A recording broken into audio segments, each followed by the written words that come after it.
I want to start by pointing out one other thing about creating new table objects. If you want to create a new table using T-SQL code instead of using the table designer, you'll find that if you right-click the Tables node here, the only option is Add New Table, which opens up the table designer. There's no option that opens a query editor window with skeleton create table code, as there is for other objects, which I'm going to be showing you shortly. So to create a table using T-SQL, you have two options.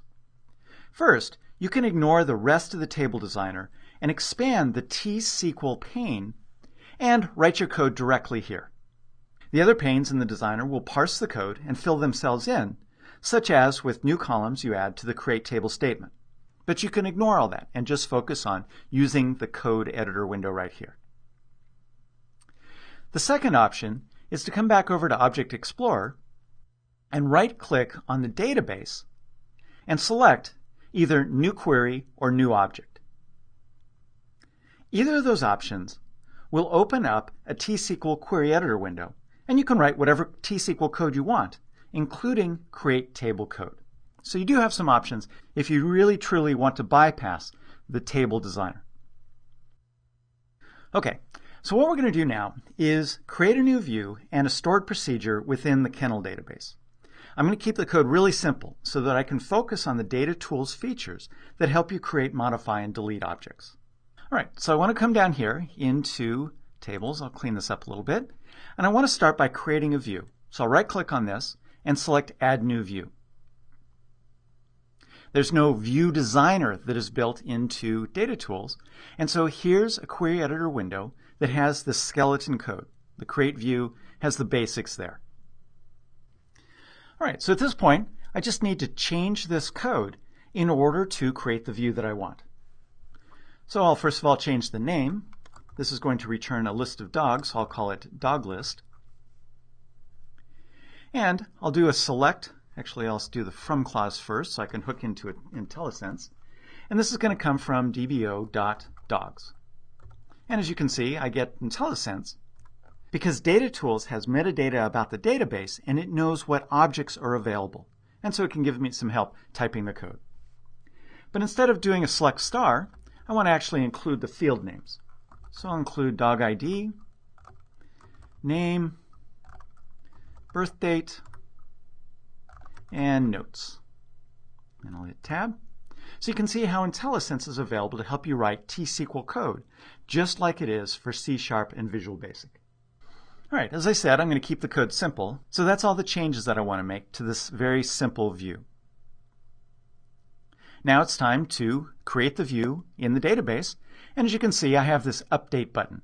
I don't have some of the other icons that were available in the table designer, but I can have Data Tools automatically create this view within the database. So I'll click on Update,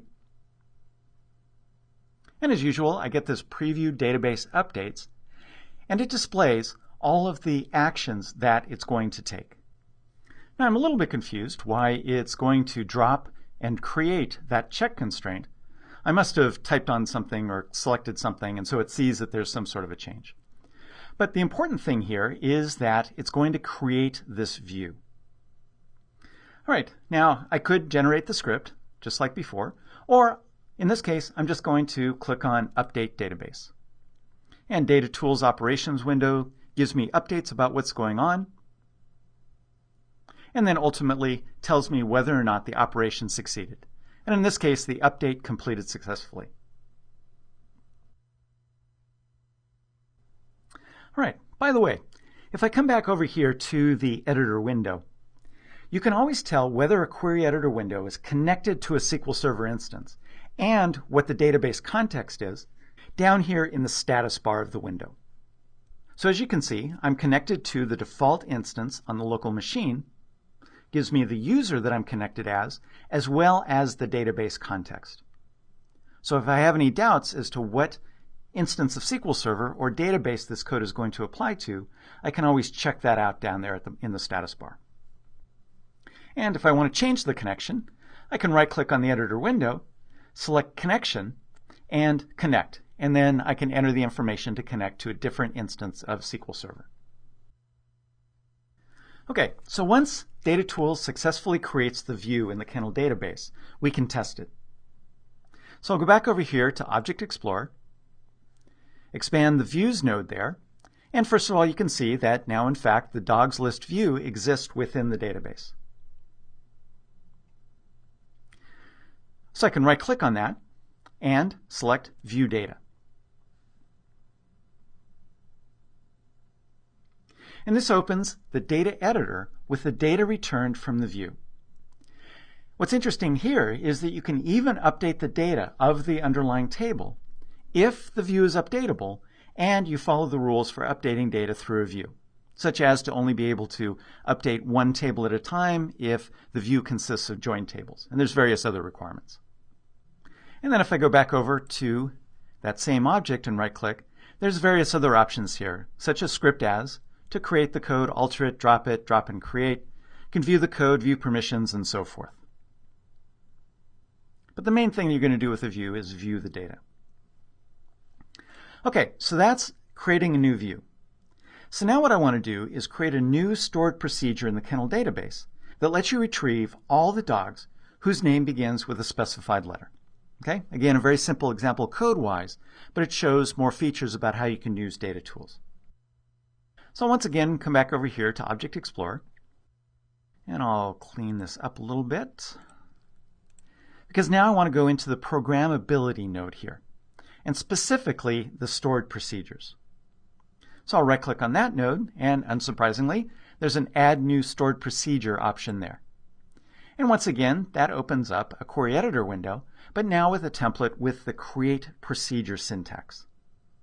So I'll go ahead and change this code. I'm going to call the stored procedure getDogs, and it's going to accept a single parameter, and I'll call that start letter, and that's type nchar, single character, and it doesn't have a default value.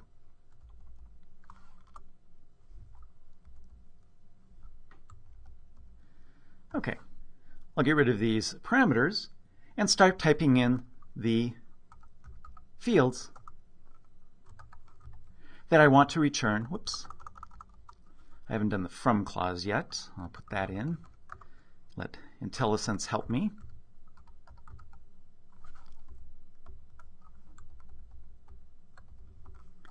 And then I'll select dog ID, name, from dbo.dogs. And I'll include a where clause that says that I'll use the left function here. Notice that I get IntelliSense for built-in SQL Server functions. So the little pop-up says built-in function left, and it gives me the arguments that I need to include, optional as well as required.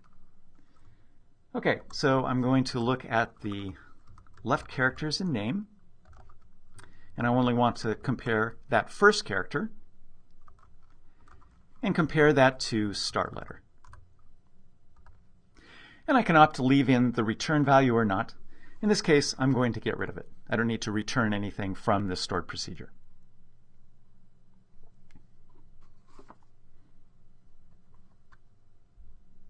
Okay, so that's my stored procedure. Doesn't look like there's anything syntactically horrible. So I'll go ahead and click on the Update button and update the database. And there we go. So it successfully was added to the database. So now, once you've successfully created the stored procedure, you can also test it. So I'll come back over here to Object Explorer and expand the stored procedures node. And there's our new getDogs stored procedure. And I'll right-click on this and select Execute Procedure. Now, because getDogs requires a parameter, I get this Execute Stored Procedure dialog box that lets me put in a value for that parameter. As you can see, it tells me what the data type is, so I get a little bit of guidance of what I need to provide. And I can also specify a null value, to pass a null value for that parameter, or use the default value. The stored procedure doesn't have a default value, so can't use that option. But in this case, I just want to use J. So I want to find all of the dogs that start with the name J, or start with the letter J. And I'll click on OK. And it goes out, creates some code that will execute the stored procedure, and goes ahead and executes it. So it's making sure that we're in the right database. It's declaring a return value. The stored procedure doesn't happen to provide a return value, so this is not really useful. But it's generic code. And then it goes ahead and executes the stored procedure, passing in the value that I selected, J, as the parameter for start letter. And then down here are the results.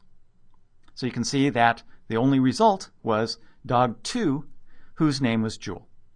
And then this return value is from this code here. Remember, I deleted the return statement from the stored procedure itself, so this is from the template code that's used to execute the stored procedure.